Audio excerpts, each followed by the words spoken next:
Hi everyone, welcome. This topic will talk about restraints, delegations, and deployment.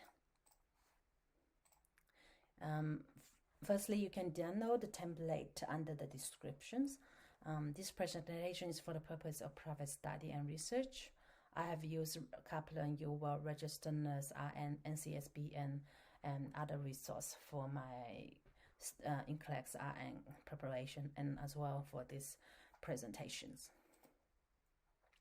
For restraints, I would like to say that it's quite an important topic because it relates to safety.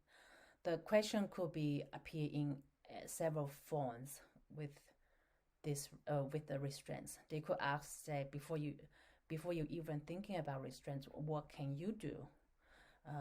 Sometimes we can do supervision one-to-one. We can do distraction, tell twofold. So once we try the alternative way, if it doesn't work, the question gonna jump to next one saying, okay, all the alternative method has tried doesn't work. We need to thinking about restraints. And then when we get to that stage, things we need to remember is we need to be aware of the hospital policy.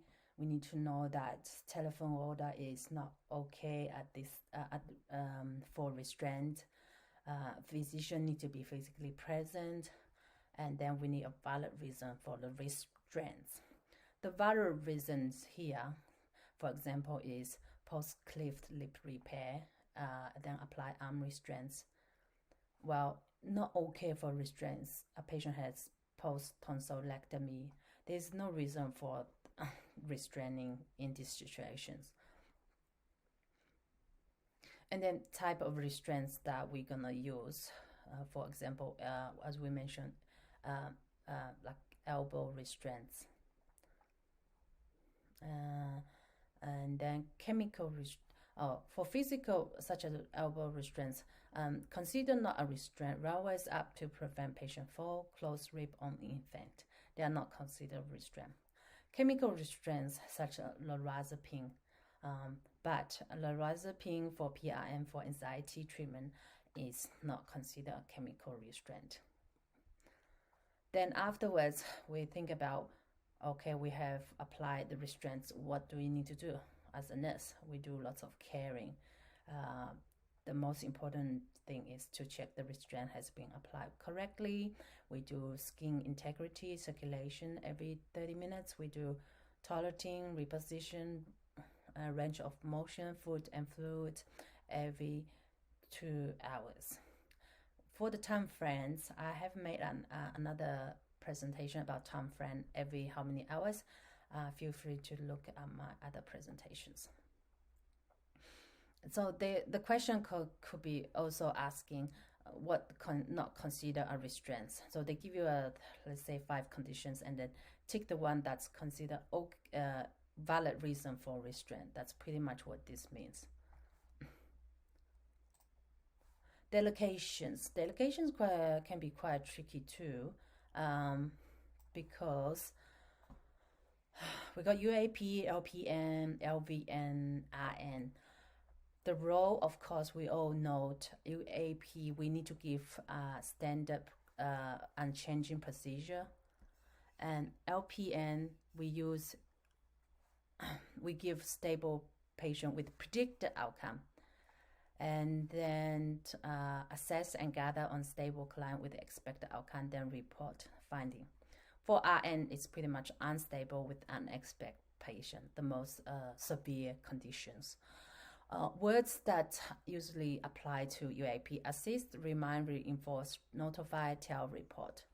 LPN, LVN, the words reinforce, re-educate, data gather, collect, document gather, obtain, report. And then RN, teaching, determine, explanation, review, evaluate, develop, triage, instruct, assess, palpate, auscultate, inspect, percuss, and plan. Now here on the left side, I have given you some of common nursing roles. For example, vital signs. UAP can give check for vital sign after 4 hours post-surgery. LPN can auscultate lung and heart sounds and notify RN if there's any abnormalities. While RN need to do initial and last vital sign, that is admission and the discharge. So in these kind of questions, the exam could say patient had a post appendectomy. It's been 6 hours. We need to do a set of ops. So in that situation, would you allocate to UAP or RN? Then you can give it to UAP because it's post 6 hours. And the question doesn't say any complication related to it. We should know that, like in the first, when patient come back from the surgery, the nurse should have already done initial vital sign and check everything on the patients.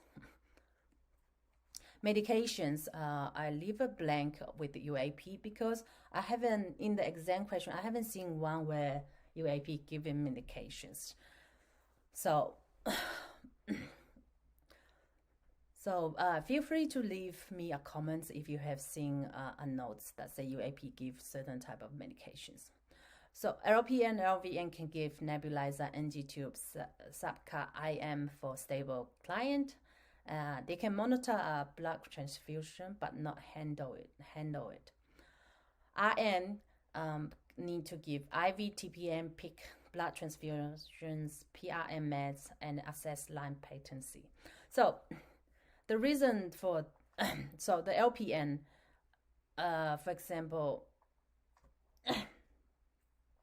the question would say patients for blood transfusions, which patients for blood transfusion, who should look after this patient? Usually it should be RN, because LPN, LVN cannot give a blood transfusion. And then patient with PIC line, I will usually delegate to RN as well, and IV.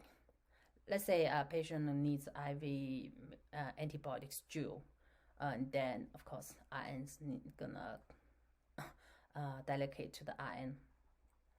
So here I have just for a few extra example. I'm gonna mention about pregnant patients. This one's really clear. UAP can ambulate client to the bathroom, and the LPN, LVN can connect the client to a fetal monitor, but the RN needs to check fetal heart rate. You can see how each rows it gets more complicated, more assessment, more evaluations involved. So if you're not sure which ones should go, just think about what level are they, like what for this task, how many, how depth the assessment evaluations will require. Again, more example, UAP, LPN, LVN, RN. And here I just fill the examples. I have, in my template, I have leave you a table like that. I did not provide all of them because I think you need to go through it and then familiar with it. So it's good for you to type it or write it to increase your memory. Scenario-wise, yes. Sometimes it's good, rather than the certain task, they give you a scenario. So that's it's more depth. It's so you can write under the scenario.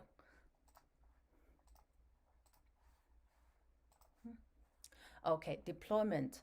What deployment is?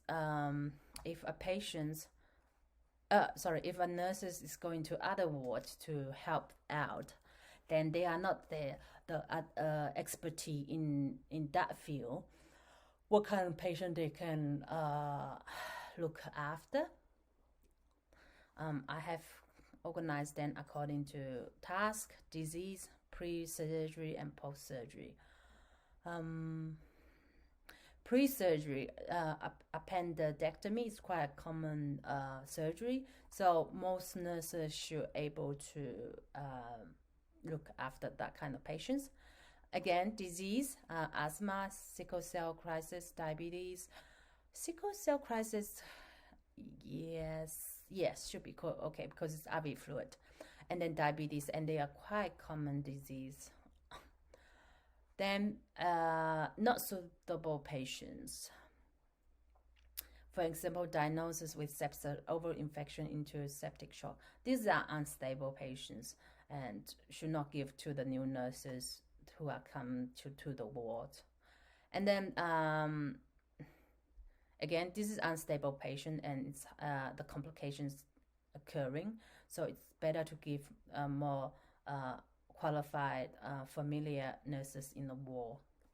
And then specialty such as palliative care, like there's lots of chemo medications. Then pediatric conditions should give it to the pediatric nurses. And that's all for this topic. Thank you.